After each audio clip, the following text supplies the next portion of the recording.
Magandang umaga po sa inyong lahat, mga kapatid, mga kababayan, mga kapanalangin. Saan mang panig ng mundo kayo naroon at anumang oras sa inyong mga lugar. Welcome po sa isa na namang pagkakataon ng pagbubulay. Mula po dito sa CLJC, Calapan City, Oriental Mindoro, Philippines. Ito po muli ang inyong kapwa lingkod sa ating Panginoong Hesukristo, Ray Ortega, na nag-aanyaya sa inyo sa isa na namang pagbubulay sa mga salita ng Diyos. Bakit po ba natin inaaral at pinagbubulayan ang mga salita ng Diyos? Sa maikling pagbubuod, ang mga salita ng Diyos ay nagbibigay po ng karunungan, kalakasang espiritual at kapanatagan sa atin sa gitna ng mga problema at maging mga panganib man ng buhay. Tunay po itong mabuting gabay sa ating pamumuhay dahil inilalapit ng aklat na ito ang isang tao sa Diyos. Iniingatan yung ating mga hakbang, tinutulungan tayo makapag-isip ng mabuti at maisaayos ang ating mga plano sa buhay ayon sa kanyang kalooban. At higit sa lahat, sa pamamagitan ng aklat na ito ay inilalayo tayo sa katiwalian at mga kasamaan na siyang malakas na umiiral sa mundong ito. Kaya halina po kayo, tayo po ay muling magbulay sa mga salita ng Panginoon. Ngayon po ay November 9, 43 days lang, Pasko na sa mga nagdidiwang ng Pasko. Sa mga hindi naman, ay wala naman po tayong problema. Ano pa? So, para sa araw pong ito ay makibukas kayo po sa akin sa Unang Korinto, Kapitulo 8 at sisimulan natin ang pagtalakay mula talatang 1. So, 1 Corinthians chapter 8, nakakapitong kapitulo na po tayo sa Aklat ng Korinto at ako'y umaasang kayo po'y tumatanggap ng pagpapala sa Panginoon sa iba-ibang paraan, bahagi ng kasulatan. Kasi hindi naman po lahat ito siyempre ay aangkop sa ating mga pangailangan. Pero ganyan kahiwaga at ganyan ka makapangyarihan ang salita ng Panginoon. Pwede niyang gamitin ang kahit alin bahagi ng kasulatan para i-address ang iyong pangailangan at partikular na espiritual na kagutuman na nangailangan ng sustansyang espiritual galing sa mga salita ng Diyos. Dito po sa chapter 8 ay tinutugon ni Pablo ang mga katanungan tungkol sa mga pagkaing inihandog sa Diyos-Diyosan. Ano ba yung mga Diyos-Diyosan? Ang mga Diyos-Diyosan sa maikling pangungusap ay ang mga sinasamba ng mga tao, pinag-uukulan ng panalangin, pinag-uukulan ng parangal sa isang relihiyosong pamamaraan. Dahil sa kanyang pananampalataya na kapag ginawa niya ito ay pagpapalain siya ng Diyos na makapangyarihan sa lahat. O kaya mismong noong kanilang pinaghahandugan ng kanilang mga handog. Halimbawa, ano ang kaibahan ng pag-aalay ng mga bulaklak sa Monumento de Rizal kaysa pag-aalay ng mga pagkain sa Rebulto de Rizal na kinikilala siya bilang Diyos? Malaki po ang pagkakaiba noon, sapagkat ang isa ay nagpaparangal bilang bayani ng Pilipinas na may kaugnayan sa ating kasalukuyang kalagayan.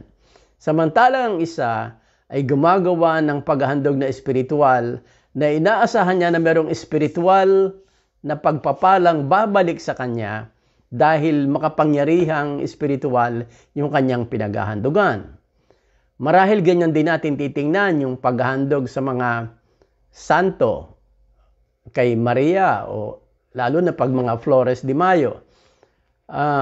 Kung yun ay karaniwang pagpaparangal lamang at pagkilala, wala sigurong problema.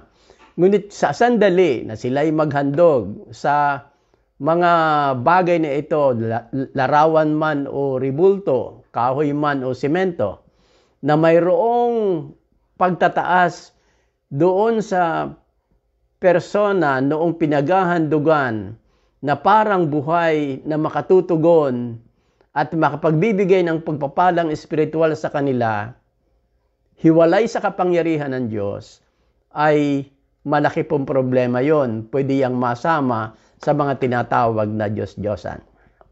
Well, maikling pag-summarize lang po yon.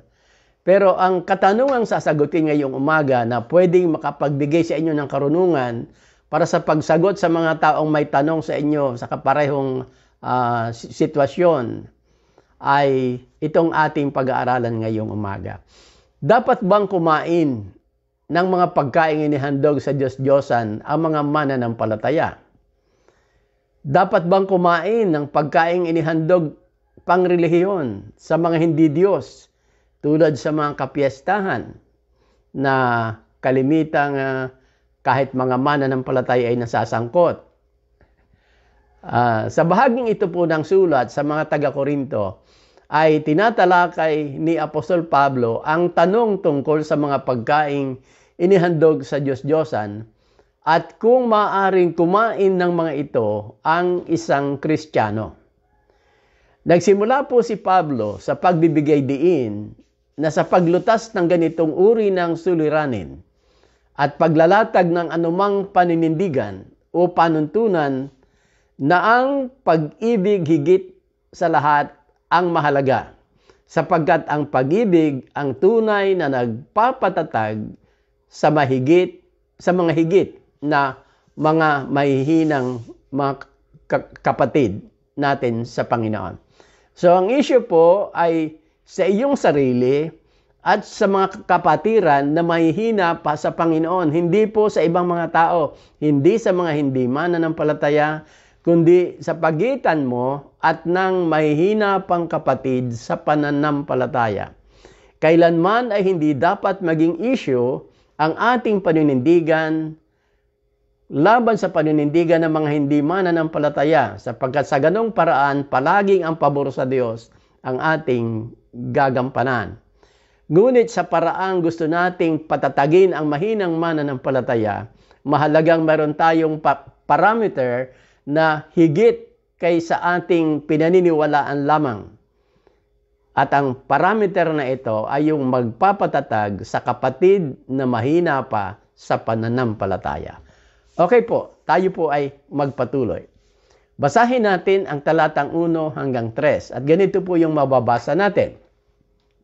Ngayon, ipaliliwanag ko naman sa inyo, by the way, sa mga bagong pasok po, ito po ay 1 Korinto, Kapitulo 8, buhat sa talatang 1. Ngayon, ipapaliwanag ko naman sa inyo ang tungkol sa mga pagkaing inihandog sa mga Diyos-Diyosan.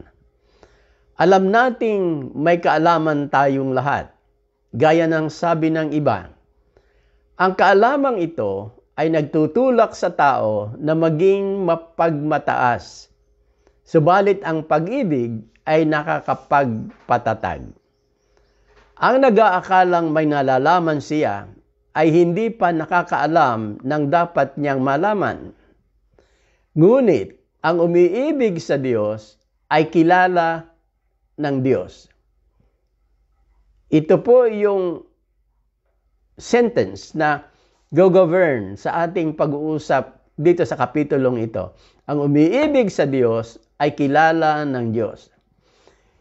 Ipinakikita ng mga pangungusap mula po verse 1 hanggang verse 3 na ayaw ni Pablo na sumagot ng simpleng oo at hindi sa katanungan tungkol sa pagkaing inihandog sa mga Diyos-Diyosan.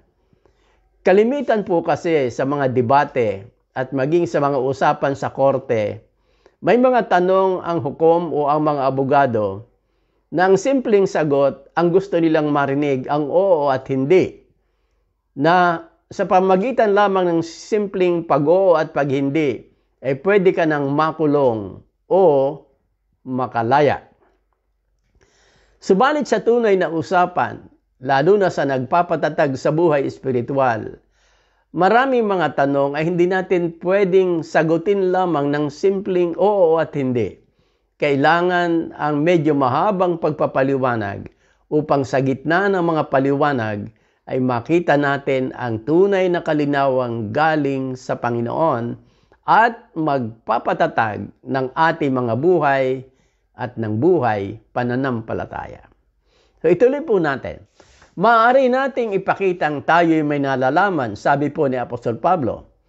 At sa paraang yan ay mayabang tayo makapagpasya kung ano ang tama at alin ang mali, na maaari namang ikapahamak ng iba o ng ating kapwa. Alalahanin na lang natin ang kasabihan na ang nag-aakalang may nalalaman siya ay hindi pa sapat ang dapat niyang malaman upang sa ganon ay hindi tayo magmalaki. Ito po isang katotohanan na kung tinatagap ng isang taong marunong mag-evaluate ng kanyang sarili, sa isang pagkakataon na kapag ang alam na natin ang mga bagay, ang totoo po'y wala pa tayong alam. Kaya ang nagiging tunay na marurunong sa harapan ng Diyos ay yung mga taong sa tingin mo ay may alam, ngunit kinikilala nila na anuman ang meron sila ay hindi pa sapat. Subalit sa isang tao na kulang ng espiritual na paglago, ang kaunting karunungan ay maaring ipag-isip niya na talagang siya'y marunong na at yun ang mapanganib sa may kaunting nalalaman. May kasabihan po tayo sa Ingles na a little learning is a dangerous thing. Mapanganib na may kaunti tayong alam. Ngayon, kung may kaunti tayong alam, mabuti kung alam natin kaunti para hindi tayo lalampas sa kinakailangan. So, ayaw ni Pablo na dahil sa ating kaunting kaalaman ay maging mapagmalaki tayo at mabilis tayong sumagot o magpasya sa isang bagay na pwedeng ikapahamak natin at hindi lamang tayo, kundi maging ng kapwa na maaring sumusunod o gagaya sa atin. Ang tunay na mahalaga kung nasusundan na po natin ang kaisipan ni Pablo ay ang umiibig sa Diyos ay kilala ng Diyos. Napakaganda pong panuntunan nun. Kilala ng Diyos ang tunay na mga umiibig sa Kanya. At ibig sabihin, ang tunay na umiibig sa Diyos ay gagawa ng tunay na kalooban ng Diyos. Ngunit, ang hindi umiibig sa Diyos, hindi siya kilala ng Diyos. Kaya hindi mo rin maaasahang dadaloy ang karunungan ng Diyos sa Kanya. Pero ito ang maganda kung nasundan natin ang verse 3. Ang umiibig sa Diyos ay kilala ng Diyos at may kabatiran sa mga bagay ng Diyos. Pwede po nating idagdag yung huling parirala. Ang may kabatiran, ang umiibig sa Diyos sa mga bagay ng Diyos. Halimbawa, alam po natin na mga Diyos-Diyosan ay larawan ng mga bagay na hindi totoo dahil iisa lamang naman ang talagang Diyos. So, anumang nilalarawan ng Diyos-Diyosan ay hindi tunay na Diyos. Kaya, kung walang ibang Diyos, dahil iisa ang tunay na Diyos, ay kanino po sila naghahandog? Meron ba silang pinaghahandugan o wala? Unawain natin ang mga sumusunod na talata. Talatang 4. Kaya nga, tungkol sa pagkaing inihandog sa Diyos-Diyosan, alam nating ang mga Diyos-Diyosan ay larawan ng mga bagay na di totoo, hindi totoo, at alam nating iisa lamang ang Diyos. Verse 5. Kahit na may tinatawag na mga Diyos sa langit at sa lupa, at ang mga tinatawag na mga Diyos, maliit na D, at mga Panginoon, maliit na P, ay marami, subalit para sa atin, sino pong atin, tayong mga mananampalataya, ay iisa lamang ang Diyos, ang Ama na lumikha ng lahat ng bagay, at tayo'y nabubuhay para sa Kanya. Iisa ang Panginoon, si Jesucristo, at sa pamamagitan niya'y nilikha ang lahat ng bagay, at sa pamamagitan din niya'y nabubuhay tayo. So, ano pong mga katotohanan ang inilalatag ni Apostol Pablo sa talatang 4 hanggang 6 na kababasa ko lamang po sa inyo? Ang sinasabi niya po dito, kung i-summarize natin ng maikli, ay ganito lamang. Una, hindi totoo ang mga Diyos-Diyosan. So, pwede mo rin sabihin, hindi totoong may Diyos-Diyosan. Yun ay sa paraang nagtuturo ang Diyos sa kanyang mga salita. Pangalawa, kahit may mga tinatawag na Diyos sa langit at sa lupa, ay iisa lamang ang Diyos, ang Ama na lumikha ng lahat ng bagay. Kaya lahat ng mga bagay na kinikilalang hindi Diyos ay hindi tunay at walang katotohanan. Ang problema po ay ito, at hindi ito alam ng lahat ng tao.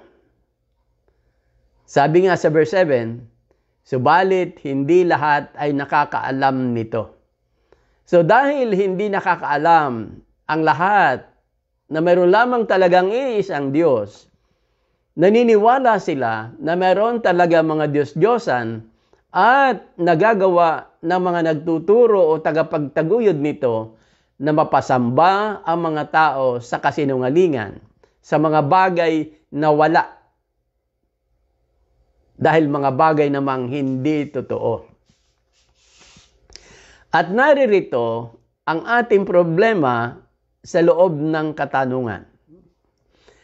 May mga taong nasanay na sa pagsamba sa mga Diyos-Diyosan noong una. Kaya't hanggang ngayon, kapag kumakain sila ng ganoong pagkain, inaakala pa rin nila na iyon ay handog sa Diyos-Diyosan. Bakit daw po? Kasi nasanay na sila na naglilingkod sa mga Diyos-Diyosan, kaya kapag kumakain sila ngayon ng handog doon sa mga Diyos-Diyosan na yun, akala niya handog yun sa Diyos-Diyosan. Dahil mahina ang kanilang budhi, ang akala nila'y nagkakasala sila kapag kumain sila niyon. Dito natin nakikita na ang kaalaman kahit kapos, ngunit kung ang akala ng isang tao ay sapat na, ang kaalaman niya ay maaaring makapagpahamak sa kanya at sa maraming iba pa. Ang paniniwala nila na may mga Diyos-Diyosan na maaaring pag-alayan ng handog ay nagiging dahilan para hatulan ang kumakain ng mga pagkain iyon, na sila'y nagkakasala sa Diyos at ang mga umiiwas naman ay nagiging kalugod-lugod sa Diyos. Nasundan po ninyo? Ngunit ano nga ba ang totoo? Sabi ni Pablo, ito ang tunay at nararapat nating malaman. Verse 8, Unang Korinto 8, talatang 8. Ang pagkain ay walang kinalaman sa katayuan natin sa harap ng Diyos. Walang mawawala sa atin kung hindi tayo kumain ng ganoong pagkain at wala ring kabutihang maidudulot sa atin kung kumain tayo niyan. Anong sabi ni Pablo po? Ang pagkain ay walang kinalaman sa ating katatayuan o standing before God. Kung kumain ka, walang mawawala sa iyo. Kung hindi ka naman kumain, kung kumain ka, walang mararagdag sa iyo. Kung hindi ka naman kumain, wala ring mawawala sa iyo. So, ang ibig sabihin niya po, tayo hindi mabubuwal o tatayo sa harapan ng Diyos nang dahil sa pagkain. Hindi tayo magiging banal dahil sa ating pagkain ng isang pagkain at hindi rin naman tayo mapapahamak kung hindi tayo kumain. Maaari kang kumain, maaring hindi. Ngunit kapwa walang pakinabang sa iyo ang alinman sa dalawang aksyon. Yan po yung kahulugan ng verse 8. Gayunpaman, dapat pa rin kayong mag-ingat. Bakit po? Ito yung babala ni Pablo sa verse 9. Unang Korinto 8, talatang 9. Ngunit mag-ingat kayo. Bakit daw po? Baka ang paggamit ninyo ng kalayaang kumain ng anumang pagkain ay maging sanhi ng pagkakasala ng mahihina sa kanyang paniniwala. So yun ang dahilan kung bakit dapat tayong mag-ingat na kumain o hindi kumain, sapagkat maaari yung pagkain natin ng isang bagay batay sa paniniwala ng isang taong nagmamasid sa atin o sumusunod sa ating halimbawa ay maging dahilan para siya magkasala dahil mahina pa ang kanyang pananampalataya. Mag-ingat sapagkat baka ang iyong kaalaman, your knowledge, at paggamit ng iyong kalayaan o iyong freedom, kung kayo ay maging walang ingat at walang pagpapahalaga, ito na yung pag-ibig na minensyon natin kanina sa kapatid, ay maging dahilan ng pagkakasala ng ilan sa mga mahihina pa sa kanilang paniniwala. Ibig sabihin kapag nangyari yan, ay hindi pa natin naabot ang karunungan na ibinigay sa atin ng Diyos. Ito ang sinasabi ni Pablo kanina na ang pag-ibig ay nakapagpapatatag. Na po? Ang karunungan, bagamat totoo at mahalaga, ay maaaring magpabuwal sa isang mananampalataya. Ngunit ang pag-ibig, kung siya nangingibabaw sa ating karunungan, ay pwedeng magpatatag sa isang mananampalatayang mahina pa sa pananampalataya. Kung baligtarin po natin ang halimbawa, ang senaryo ay, ikaw ay kumain dahil sapat ng iyong kaalaman na hindi ka maapektuhan sa pagkain mo. Halimbawa, sinabi sa iyo ng isang taong ang pagkain na yan ay inihandog sa Diyos-Diyosan o sa mga santo o kung kanino inihandog. Ngunit dahil naniniwala ka na iisa naman ang tunay na Diyos at wala namang Diyos-Diyosan, ay kumain ka.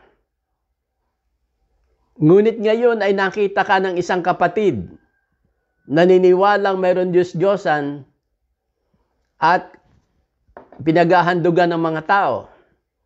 At sa kabila ng kanyang paniniwala ay kumain siya. Dahil kumain ka, magkaiba ang inyong take-off, magkaiba ang inyong paniniwala. Sa kabila ng kanyang mahinang budhi, dahil naibuyo mo siya sa pagkain, kumain din siya ang isip niya, ang kinakain niya ay handog sa Diyos o Diyos-Diyosan at napahamak siya.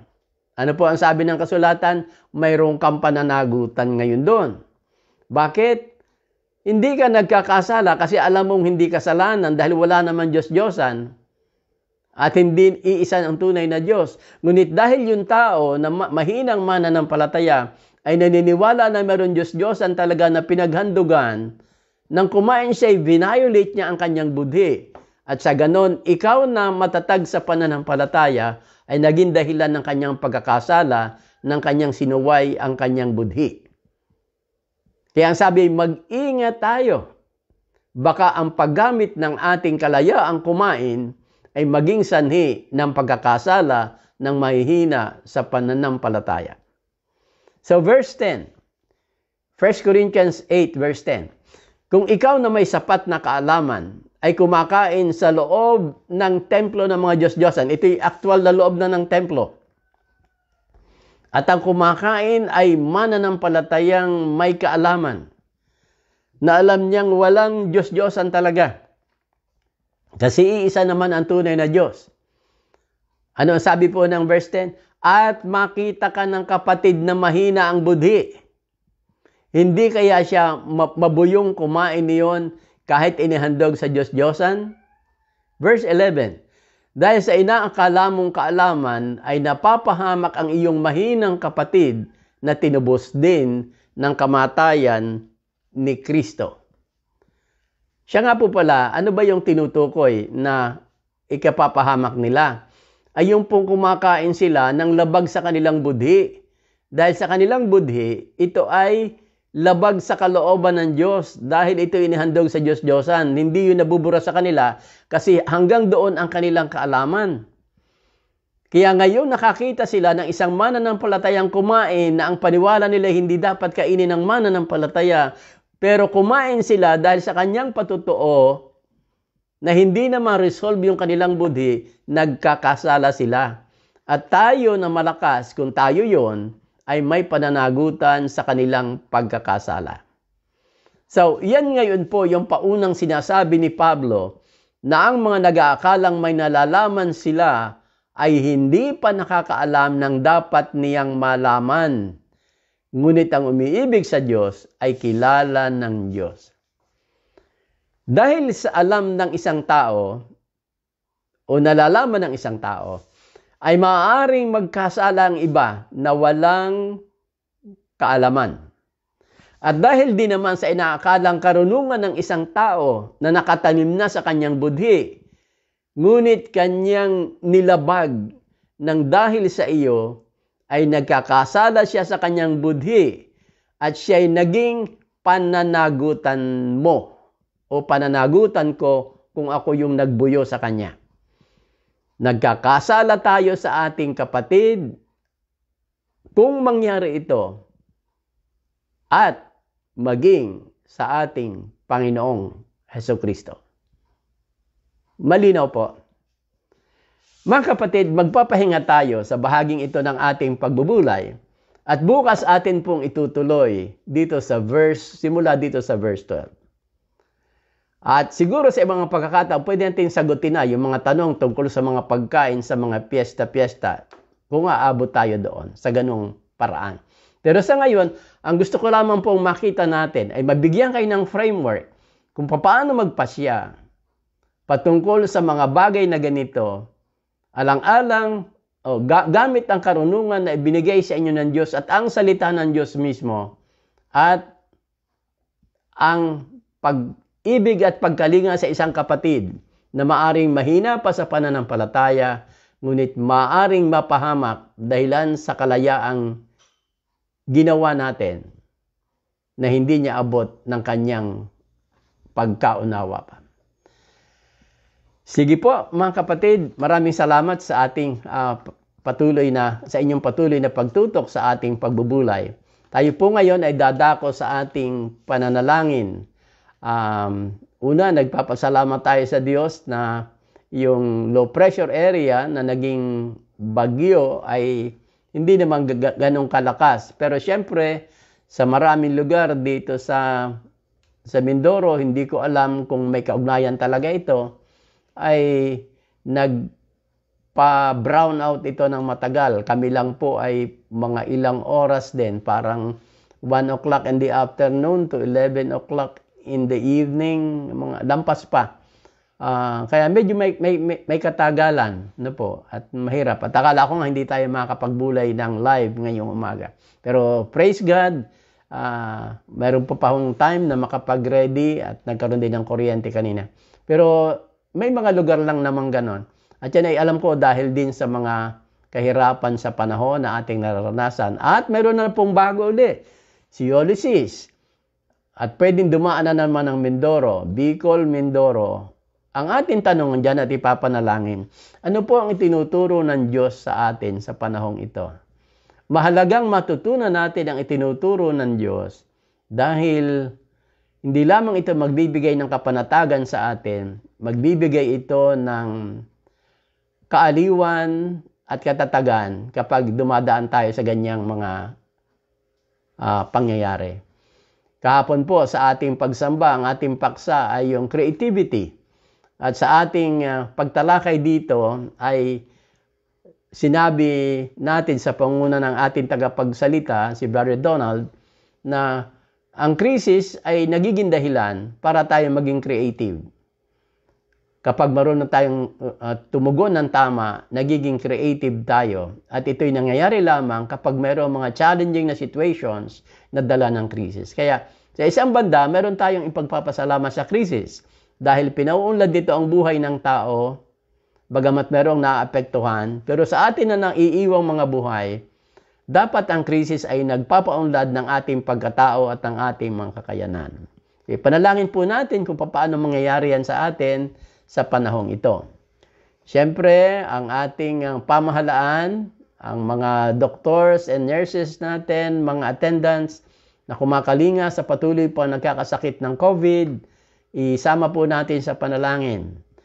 Siyempre, magpasalamat tayo na sa Community of the Lord hanggang sa oras na ito, ang loob ng Panginoon ay saganang-sagana sa atin. And no one among us has fallen victim. I mean, seriously, sa karamdamang ito. And there should be an amen to God para sa ganyang ginagawa ng Diyos sa atin. Sa ating mga Bible studies, ay ipagpasalamat din po natin ang mga tao na patuloy na nakikisa at tumutugon.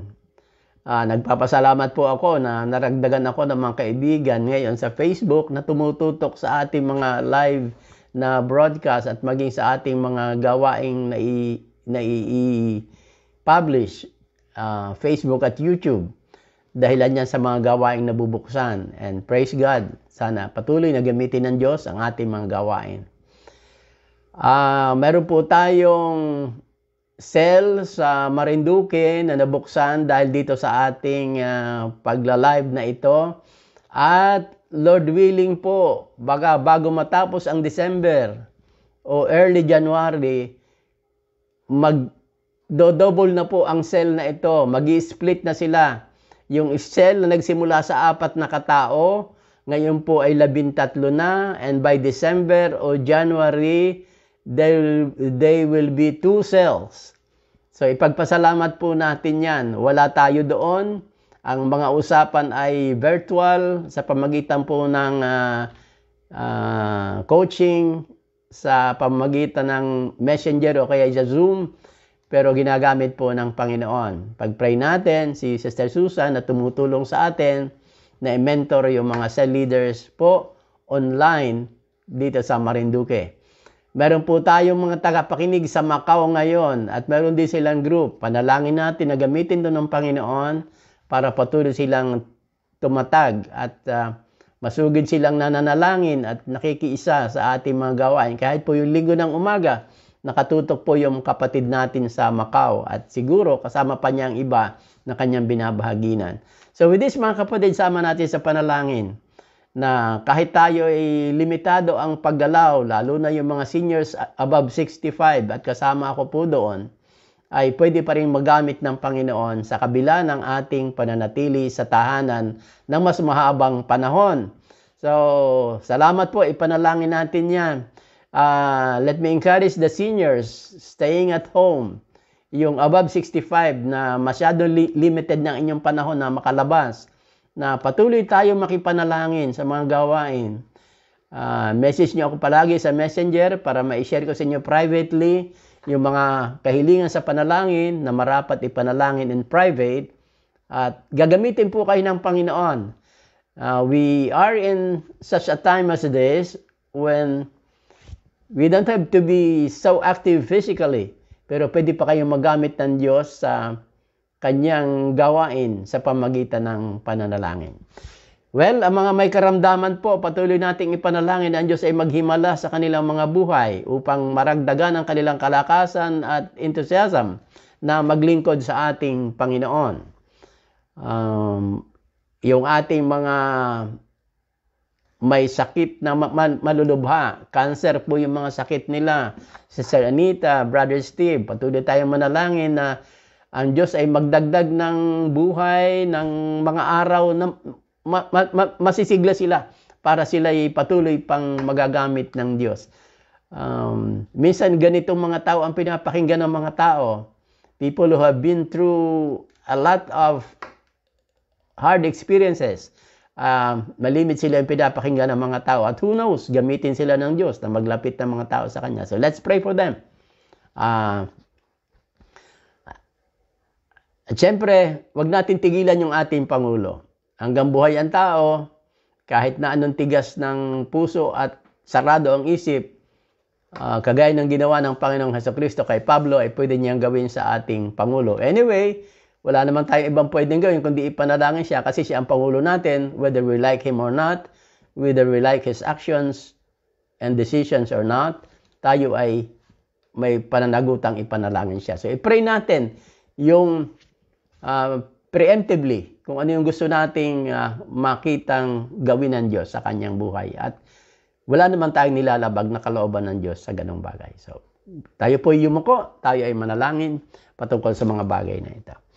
Lord, maraming salamat po sa iyong kalinga at habag sa amin. Maraming salamat sa pagkakataon na muli magkasamang manalangin at masimulan ang pananalangin ngayong araw ng Lunes sa ganitong paraan. Bagamat kanina pa pong alas 12 nagsimula ang mga pananalangin, kami po'y nagpapatuloy at aming inihahandog sa iyo ang magiging bunga ng mga pagbubulay na ito.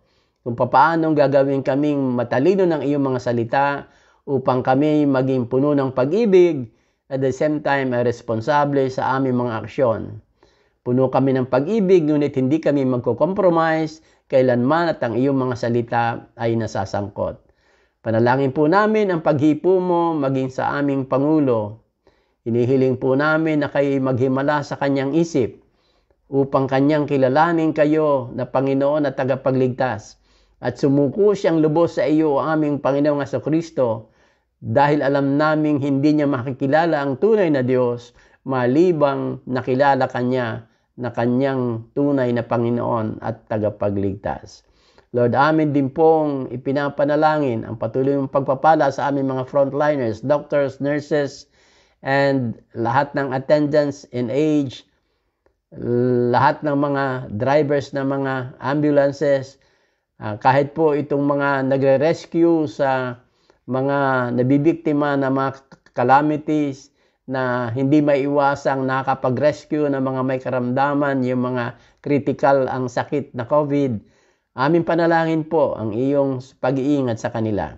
At the same time, Lord, gusto namin magpasalamat sa iyo sa pagtatanggal sa oras na ito, yung iyong makapangyarihang proteksyon sa amin dito sa community of the Lord ay ramdam na ramdam namin at napapatunayan namin, Panginoon. Marami na po mga simbahan ang nagkaroon ng COVID, may mga manggagawa ng nangamatay.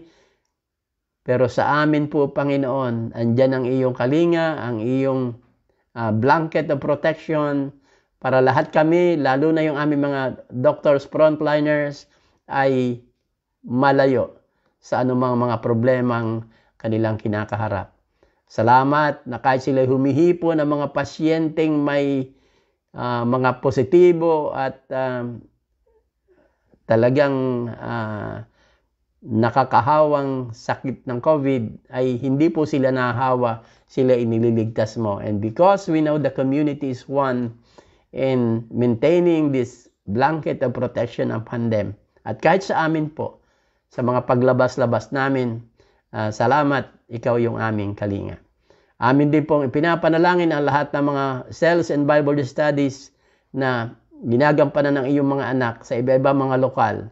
Salamat sa iyong presence, salamat sa iyong kalinga sa mga tagapagturo, at salamat sa ginagawa mo sa buhay ng mga tao na nakarinig ng iyong salita. Sila'y palaging lumalapit sa iyo. Salamat po sa iyong patuloy na pagkalinga sa aming bayan. Bagamat dinadaanan kami ng bagyo ay mayroon mang napipinsala ay hindi naman lahat kami upang ang marami ay pwede pa makadamay doon sa mga nabibiktima.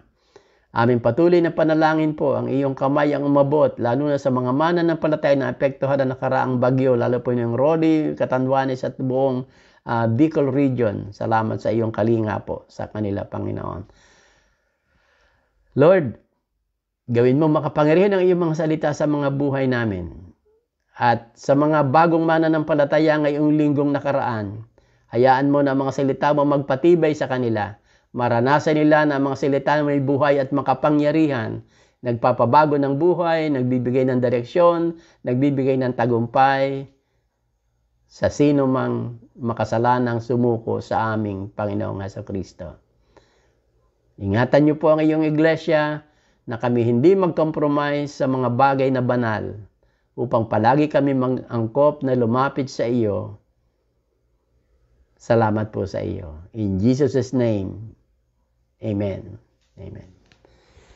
Mga kapatid, muli maraming salamat sa inyong pagtutok ngayong umaga at hanggang bukas po muli.